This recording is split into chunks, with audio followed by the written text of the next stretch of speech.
Hello, my dear students. How are you? I hope you all are good. As you know, it's icy cold outside, so look at here now. My dear students, today I have a great information for you, the students of 10th standard mathematics. My dear students, this year the first exam of your board is of mathematics on 17 Feb. You know very well.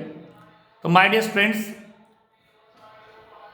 I know that your syllabus has been completed of mathematics and now you are revising all your chapters, lessons and topics. My dear student, today I want to tell you one thing that what is the right way, right method of revising all the chapters. My dear student, जैसे कि आप लोग अब sample paper solve कर रहे होंगे, previous year question paper solve कर रहे होंगे, अपने अपने कोचिंग सेंटर, ट्यूशन सेंटर में पढ़ रहे होंगे, at home you are studying also. The best way to revise mathematics 10th standard paper is कि सबसे पहले आप सेक्शन बी और सेक्शन सी के क्वेश्चन को सॉल्व करिए. जैसे आपके पास कोई सैंपल पेपर है, प्रीवियस क्वेश्चन पेपर, आप जो भी आप सॉल्व कर रहे हैं, सेक्शन बी और सेक्शन सी को सॉल्व करिए. सेक्शन बी में आपको 5 क्वेश्चन मिलते हैं, क्वेश्चन नंबर 21 से लेकर 25 तक. उसमें 2 चॉइस भी होते हैं, तो टोटल 7 क्वेश्चन आपको मिल जाते हैं. सेक्शन सी में आपको 26 से लेकर 31 तक 6 क्वेश्चन मिलते हैं 3 मार्क्स के, और 2 उसमें भी चॉइस मिलते हैं, तो 8 और 7 हो गए 15 क्वेश्चंस. यानी जब आप रिवाइज कर रहे होंगे तो पर पेपर आपको 15 क्वेश्चन सेक्शन बी और सेक्शन सी में सॉल्व करने को मिलेंगे. जब आप इनको काफ़ी सारे sample paper, previous question paper आप इस सेक्शन बी और सेक्शन सी को सॉल्व करेंगे तो आप बहुत सारे क्वेश्चन सॉल्व कर चुके होंगे, यानी बहुत सारे टॉपिक आपने अच्छी तरीके से प्रैक्टिस कर ली होगी. आपकी स्पीड बढ़ेगी, आपके माइंड में फार्मूलाज फीड हो चुके होंगे और आपका कंसेप्ट भी बहुत क्लियर हो चुका होगा.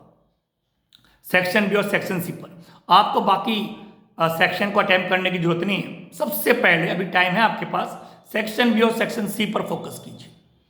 जैसे आप कई सारे पेपर को सॉल्व करेंगे सेक्शन बी और सेक्शन सी के, उसके बाद माय डियर स्टूडेंट्स आप देखेंगे कि जब आप सेक्शन ए पर आओगे एमसीक्यूज में तो आप वो क्वेश्चन इजीली कर पाओगे.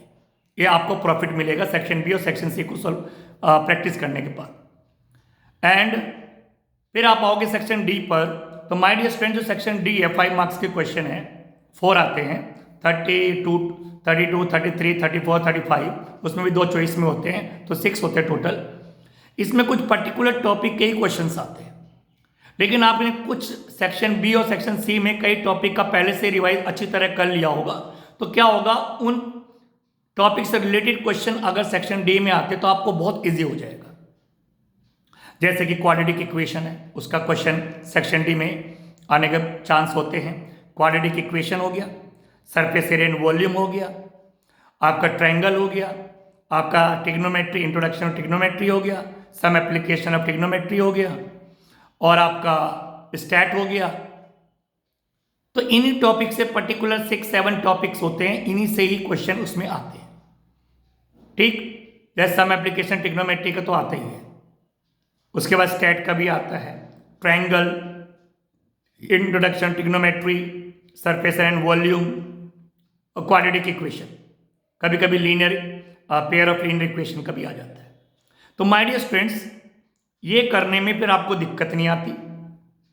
यानी सबसे पहले सेक्शन बी और सेक्शन सी पर फुल फोकस, और आफ्टर दैट फिर सेक्शन ए आप ऑटोमेटिकली हो जाएगा. थोड़ी सी एक्स्ट्रा तो मेहनत करनी पड़ेगी उसके लिए. फिर सेक्शन डी, उसमें कुछ पर्टिकुलर टॉपिक्स हैं जिन पे आपको बहुत फोकस करना है सेक्शन डी के क्वेश्चंस के लिए. ठीक माय डियर स्टूडेंट्स, तो अगर आप इस तरह प्रैक्टिस करेंगे तो आपको इजी होगा.